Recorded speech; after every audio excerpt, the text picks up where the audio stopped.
Mike Tirico is with us now with NBC Sports. You've seen Mike all over the place, Sunday Night Football, doing the studio stuff, some Notre Dame football, the Ryder Cup, and the Rio Olympics. And Mike, you will also be handling the Breeders' Cup coming up. So you've been making the transition from weekly play-by-play to basically all over the place. How are you, sir? I'm doing great. How are you guys doing? We're doing okay. We're doing well, and we know, as we said, normally weekly play-by-play in your tenure at ESPN Monday Night Football, now with NBC.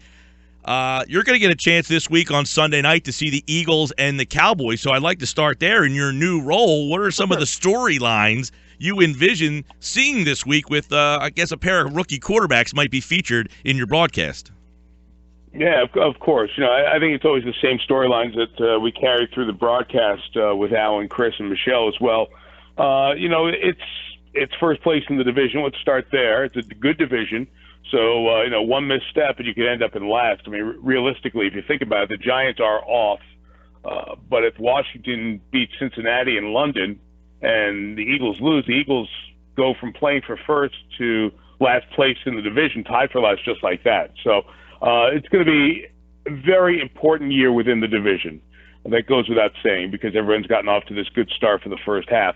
The storylines are pretty obvious, though, that with Wentz and with Prescott and with Elliott, rookie players coming into this division and having a big impact in the first part of the season, and success with these teams that combine 9-3. Then you want to see now how they're going to do once people have 5 or 6 games of tape on them. Once you've seen them go against good defenses, what works against them? How do they have the answers for that? And generally the team around them. I think the offensive front of Dallas is really good, and that defense of Philadelphia was outstanding, putting pressure on Bradford. So when those two units meet, I think we're going to have a really good football game. That's your Sunday night football game. Of course, you can hear it on 97.3 ESPN. And usually, Eagles, Cowboys generates big ratings, Mike. But I guess we'll get your theory on why some ratings hits for the NFL this year. Yeah, I think it's a combination of a bunch of things. I don't pretend to know because I don't know about you guys. I've never met anybody who has spent a great deal of time as a Nielsen family. So I don't pretend to – we talk about these numbers. I don't pretend to fully understand how they go about them, but they're trumpeted when they're good and poo-pooed when they're bad. So you've got to accept them somewhere in the middle. What are the reasons? That's for people smarter than me. Here are some of the theories I would share. I think that there is a little bit of saturation of the league. Thursday, Sunday night, Monday night, all day Sunday, games in London. The NFL day when we got off the air on Sunday night last week, that was a 14-and-a-half-hour day that finally came to an end in Phoenix with wall-to-wall football. So you're spreading the audience around. The Thursday, all-day Sunday, and Monday night. I don't doubt that some folks have protested the league based on a variety of things, whether it's handling of domestic violence, protests by players, you name it. I do think that there is a drain with a little bit of viewers watching a little more news. I know I found myself watching more news on the weekends than I normally do because of the interest in this really groundbreaking historic election. So I think a variety of all of those things. Plus, we've been without stars. There's no Peyton Manning game to watch every week, which we've done for 15 years. Brady was gone for the first month. Adrian Peterson's out. J.J. Watt's out in Houston. So a bunch of the big names in the league are not there, and we're going through a transition phase with who the best players are. So I think all of those things together are part of it. Don't doubt the Cubs in the World Series will have a significant drain on the Chicago audience, which is a big city. But when you do take a step back, it's still more watched than anything else that we do in America. So while it's an issue, I don't think it's a drastic statement that the league is falling apart at the seams. I think it just needs to be reported with some balance. Mike Tirico, NBC Sports, Sunday Night Football this week. It's Eagles and the Cowboys. Mike, tonight is also the tip-off of the NBA season. Going to miss doing some NBA? And what are your thoughts on the stories as we enter a new season? Yeah, I will miss it. It's first time, in the 15 years that ESPN has now had the NBA that I'm not a part of it. I never really thought of this. I think I was the only announcer who was there from year one all the way through. So I'll certainly miss that and miss going to the NBA cities a whole bunch. I think the stories are obvious. The Durant addition in Golden State. Do they have a super team? Can they do what they did last year in the regular season? I would guess nobody's going to do that again.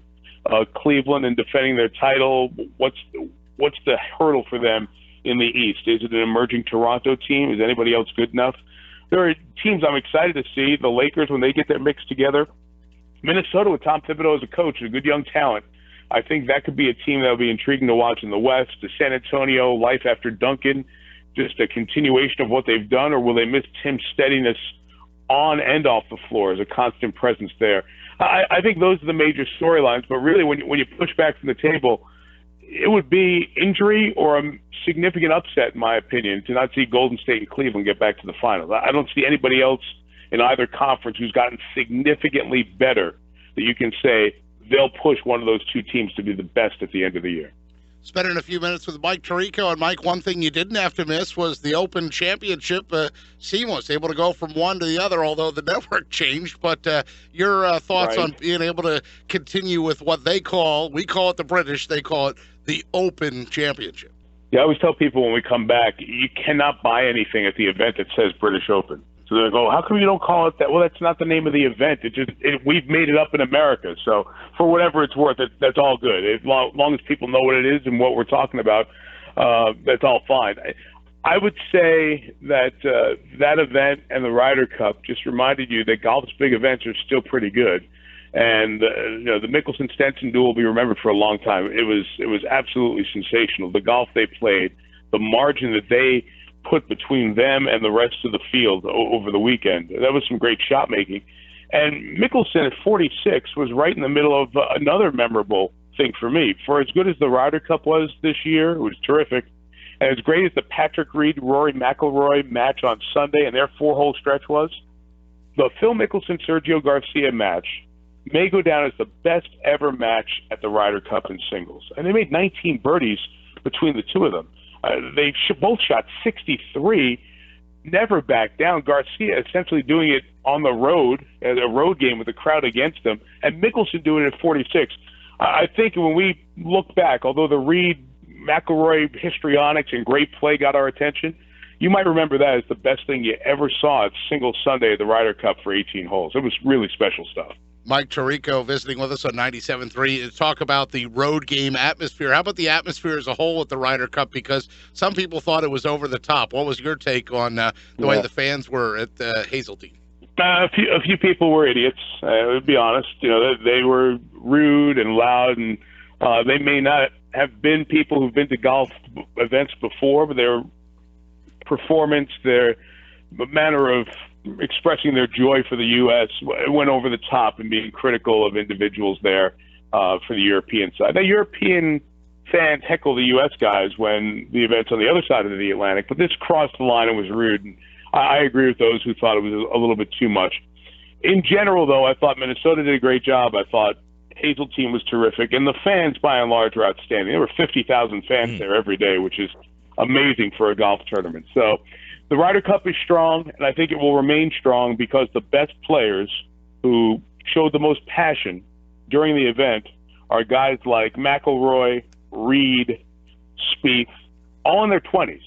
So they're going to be around for a while, and that's great for this event. I think it's one that you almost wish was every year, but you're glad it's every other year because it makes it special when it shows up. He's NBC Sports' Mike Tirico. He will call the Breeders' Cup Championships coming up on Saturday, November 5th. That will be his first foray in the horse racing world, and that is the signature event to end the horse racing season. So, Mike, keep him busy at NBC Sports, and we do appreciate a couple minutes of your time, and we will see you for Eagles and Cowboys this Sunday night. Thank you, pal. We are looking forward to it. Thanks, guys. Hope you have a great weekend.